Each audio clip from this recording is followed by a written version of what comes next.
So when I say a player has had many lives in hockey, maybe I was thinking about this guy because this guy was all over the place during his career in the NHL, post-career in the NHL, and probably some of the stories, if they're not really believable, there's proof that he occurred. So today we're going to talk about the crazy hockey life of Stanley Cup winner Pete Stemkowski. Now, Peter David Stemkowski, a former center and forward in the NHL, born in Winnipeg, Manitoba, August 5th, 1943, was a big drink of water, 6'1", 196. Now, he was a center that drew a lot of what do you call it, recognition for his face-off ability and also for his money goals, especially in overtime in the playoffs. Now, he first came to major prominence with the Toronto Marlies after 3 seasons in a Winnipeg Monarchs system, the MJHL. Now, the Marlies were very, very strong in the mid-1960s, and in 64, they went all the way. He had a strong regular season, 103 points in 51 games, 14 points in the playoffs, and in the Memorial Cup run, he really, really shone, 29 points in 12 games, allowing them to win the title. Now, Toronto gave him a drink of water that year in 64, even though he never played in the Cup series. And by 65 and 66, he was getting a regular defensive turn with Toronto. Now, considered mostly a defensive player with the Maple Leafs,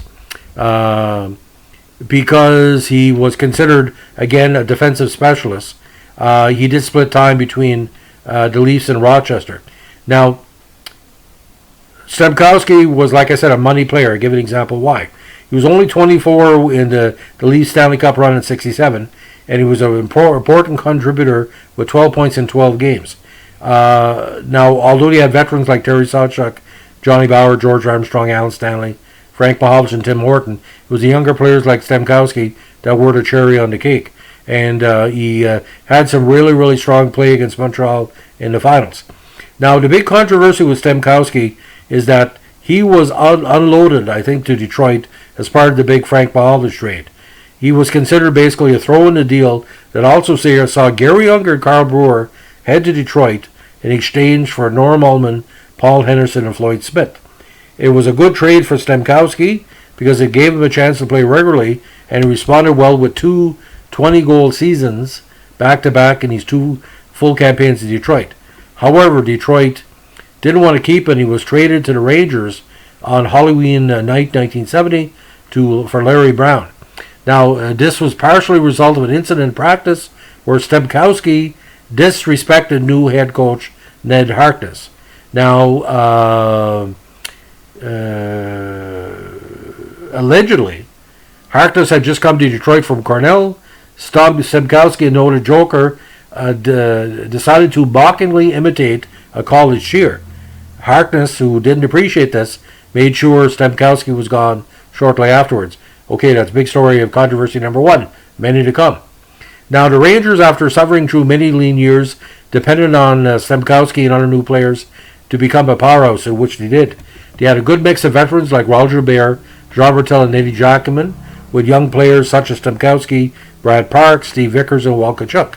Now, Stemkowski was also very popular with MSG faithful, and he would do the Pete chant. I remember that well in the American broadcast of the Ranger home games. Marv Albert, it says, "You know the great Pete Stemkowski."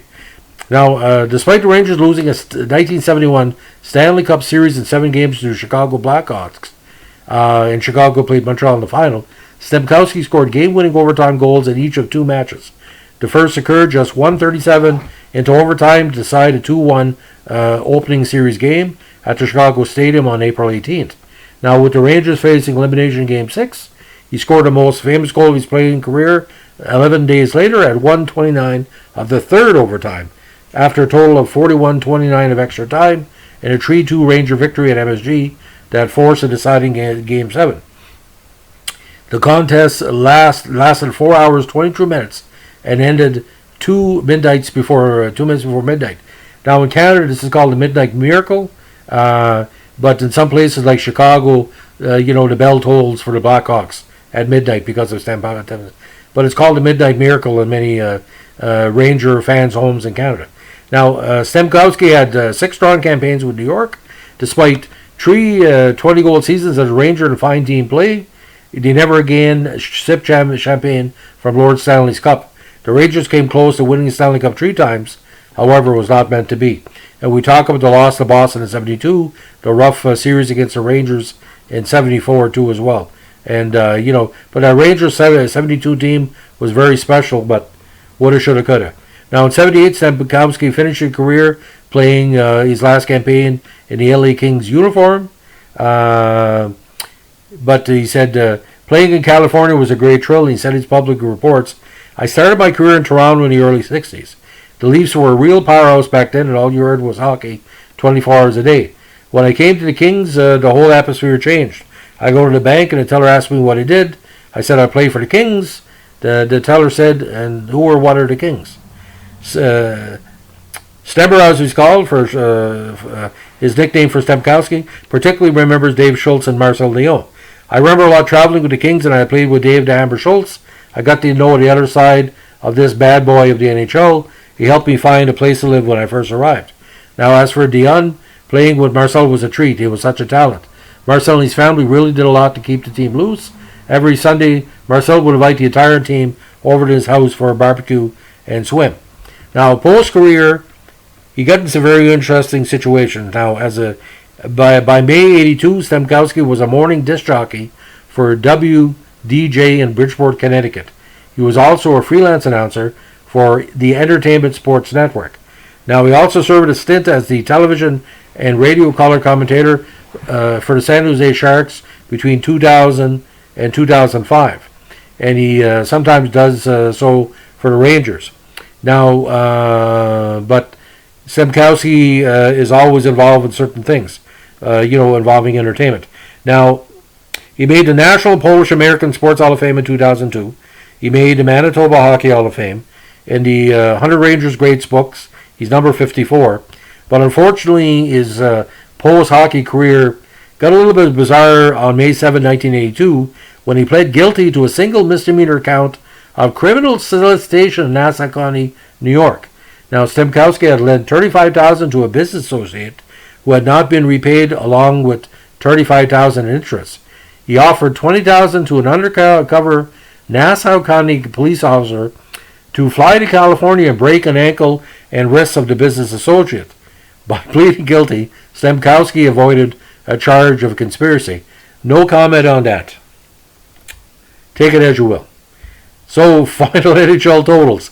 967 games, 206 goals, 349 assists for 555 points. And in the playoffs, 83 games, 54 points.